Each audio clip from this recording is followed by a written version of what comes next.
Keanu Reeves, Anthony Hopkins, Gary Oldman y Winona Ryder encabezan el reparto de Drácula.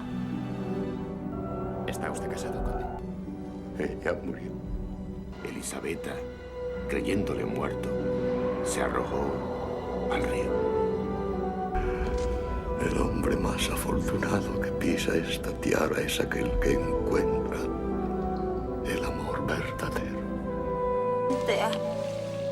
Te amo, Mina. Nathan dice que es un defecto de la aristocracia el decir lo que les apetezca. Una mujer tan encantadora e inteligente no debería pasear por las calles de Londres sin su caballero. Río, princesa.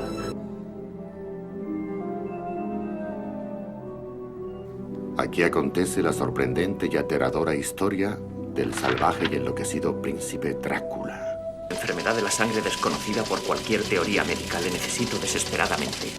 Esas criaturas no mueren como la abeja tras el primer aguijonazo, sino que se fortalecen y se vuelven inmortales una vez infectadas por otro Nosferatu. Dirigida por Francis Ford Coppola y ganadora de 3 Oscars.